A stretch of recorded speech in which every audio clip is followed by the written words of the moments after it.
I always used to wish my resin would cure a lot faster until I discovered this stuff. Fast Cure from Let's Resin. It's awesome. Let me show you how it works.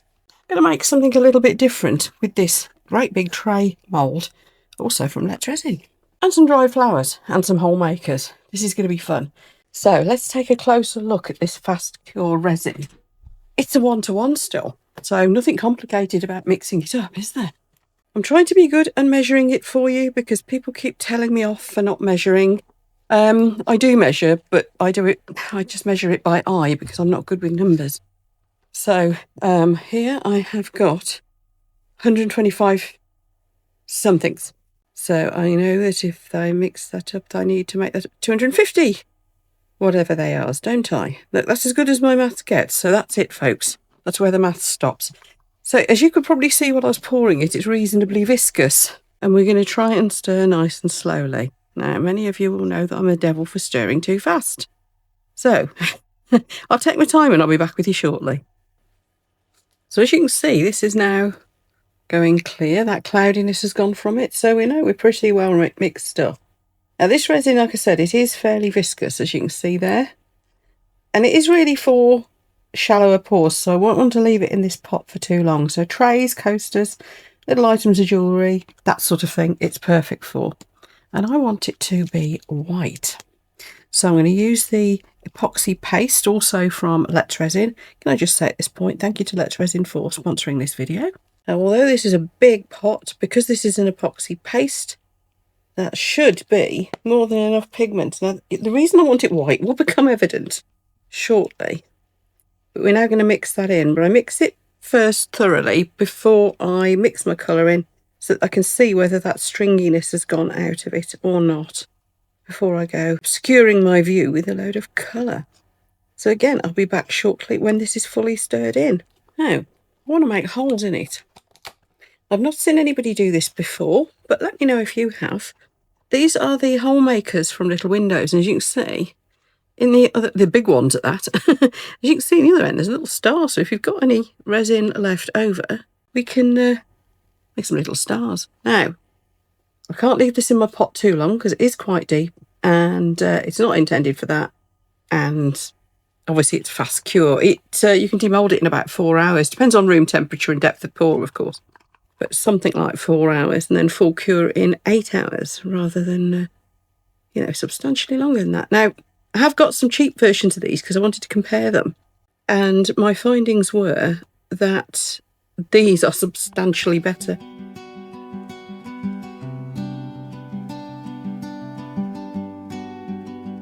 Deciding where to put them all is the fun bit. But you see how well they stick?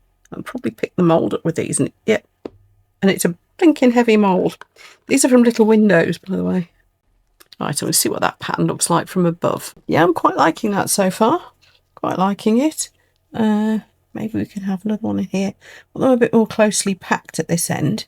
So I'm mixing up the sizes as well, hoping that'll make it look a little bit more. Kind of almost want a flow around the thing. And I'm going a bit mad because I want these to be. There we go. Busy here, nothing there, just the one down here.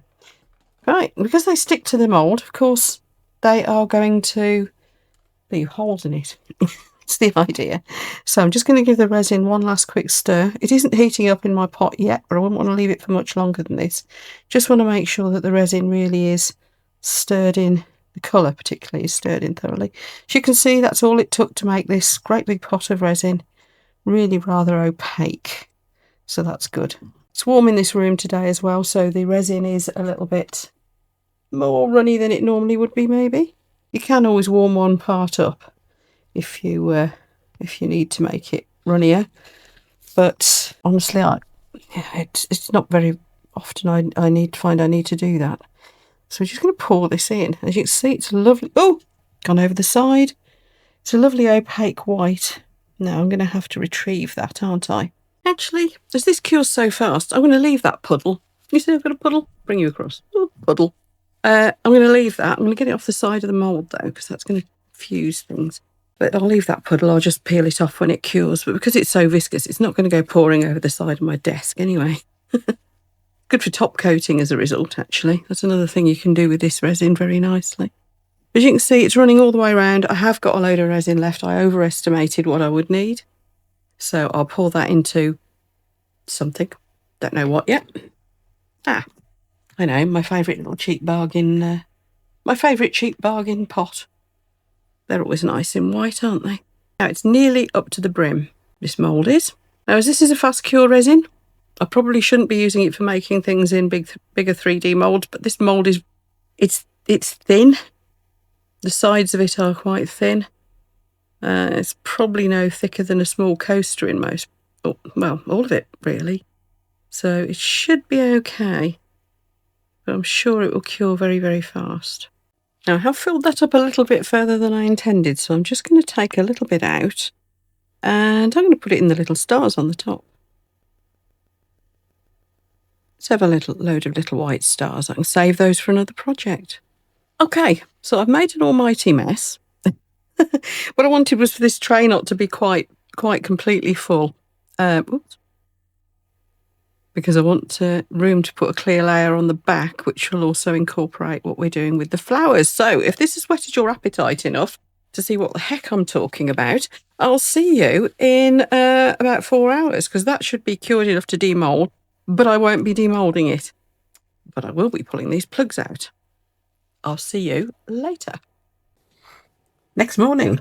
Let's get this little guy out first, shall we? Then we'll have the fun bit, which will be getting all those stoppers out of those... oh, there we go. Getting all those stoppers out of... See what I mean about this being quite a thin piece? That's why I thought the fast cure would be perfectly fine for that. Can go a bit thicker than that, actually. It's a bit more versatile than I think I give it credit for, but you wouldn't want to do a massive chunky mould with it, that's for sure. Look, perfect. No bubbles. I didn't do any attempt at bubble removing, any poking around or... well, anything. Nice. What these little stars are like. Let's get them out first. Right, this is going to be fun. This kind of needs sound effects, doesn't it? I wonder if it'll make its own. Hey. Look, neat hole. Lovely.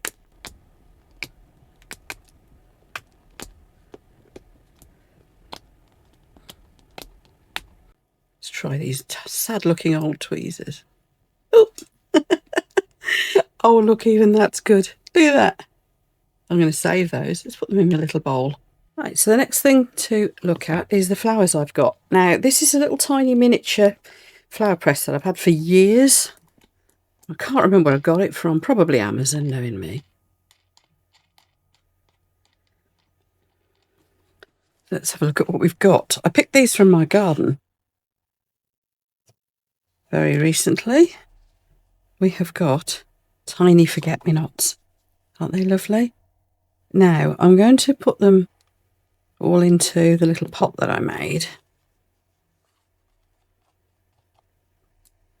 so that I can manhandle them. Now, of course, you can use whatever flowers you could put whatever you like in these holes, couldn't you, really? I mean, it certainly doesn't have to be forget-me-nots. Some of these have stuck a little bit. And, of course, you don't necessarily need the tray to be plain white. You could have it all marbled. You could do whatever you want, really, can't you? I'm just going to put a little bit in each of these holes. Oh, somehow I've ended up with the flower already gone in there. How did that happen? What I'm trying to do is create like a surface layer. So this is just something for the flowers to sit on, really. And we are just going to sit flowers in there. Now, the little trick I have for you for avoiding bubbles is this. We're going to dunk them first, like so. There's a little group that's all stuck together. So let's see if we can keep them together. Oh, no. Yes, we're just going to give them a good dunk first. Now, remember, you're working face down, so you want your favourite side downwards, which I think that's up the wrong way.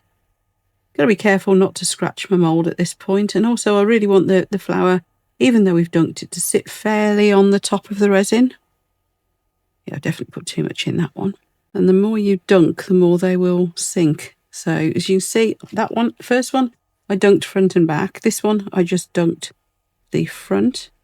But that, if you then put it on sort of cornerways first, should mean that you don't get too much in the way of bubbles under it. If you do, they'll just be very tiny ones that you could pretend are intentional. And they're raindrops or dewdrops or something, you know. Yeah, I did think about doing this all in a beautiful marbled effect. even got any resin in it? No. There. I'm fairly happy with the layout there. I just need to do a quick check and make sure I've got them all up the right way. I think so. Yeah. And then we're just going to drizzle this over the back and hope that doesn't make them all sink. Probably did need to mix up a bit more resin. I was forgetting I've got to do this bit, to be perfectly honest. You could just fill the holes, but I do want to fill it right up. So I'm going to mix up a little bit more. It is just clear. And I'll drizzle it over the back. And of course, this is going to cure nice and quickly because it's that amazing resin. So I will see you later when this is all cured and we can demold it, and we'll have a look at the front and see what that looks like. I might have a finishing touch to do to the front as well. I've got to think about that yet. We'll see what it looks like when it's demolded. Okay, demold time. Little flowers did go walkabouts a bit. I had to poke them back where they were supposed to be. No biggie. Probably should have done filling in the holes in a couple of stages, really, I suppose. But hey, this mould's great. It demolds so easy for something so big.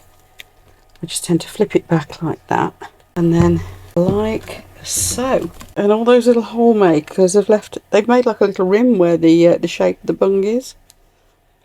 Isn't that adorable? Yeah, I'm going to put just a little flood coat in there, I think. But I like the simplicity of it. I'm really glad I left it just white. So, okay, I'm going to mix up a little bit of resin to do like a fine flood coat. Again, I'll be using that fast cure stuff. Of course, this is very much an optional step. The only reason I'm doing it is because you see just a couple of tiny little imperfections where the flowers are, but we are talking tiny. I'm just being extra fussy, really. Now, I've got my resin mixed up. I'm going to put in it a tiny dot of Super Sparkle White. Only a tiny bit because I don't want to detract from the flowers, but this is the 80 mesh Super Sparkle White. Don't forget, I'll put your links for everything down in the video description below. There's a whole load of discount codes for Let's Resin depending on what country you're in, and of course most of this stuff that I'm using here today is from Let's Resin. These sparkles are actually from my own store. You see, there's just like the slightest little bit of a fine sparkle in there. I'm just going to put a little bit more. If you use enough of this, you can get it almost opaque, but I just want like a fine sparkle on the surface. But not too much. That's the same reason as doing the pure white. I wanted it to be all about the flowers, really. And the holes. I'm so pleased with how neat it's made those holes, actually. It's quite impressive. So I'm just going to drizzle this over the surface. That is now coated all over. I'm going to spritz it with some alcohol just to make sure that the surface tension doesn't mess up my nice neat edges. Verdict on the resin. Yeah, really like it. I'm getting a really lovely finish with it. It's easy to use. It does what it says. It cures fast. I'm loving it. If you'd like to treat yourself to some, there is a link down in my video description, of course, including discount codes for a whole load of countries. So enjoy your discounts. Thank you so much to Let's Resin for sponsoring this video. If you like this video, there'll be a link for a whole playlist of resin creations to give you a bucket load of ideas that will pop up just here shortly. Please do hit subscribe. It helps my channel out a lot. And in the comments, please would you let me know what you think about this. I'm sure it opens up an awful lot of possibilities. So what are your ideas? I'd love to hear them. Thanks, everyone. I'll see you for the next video. Bye.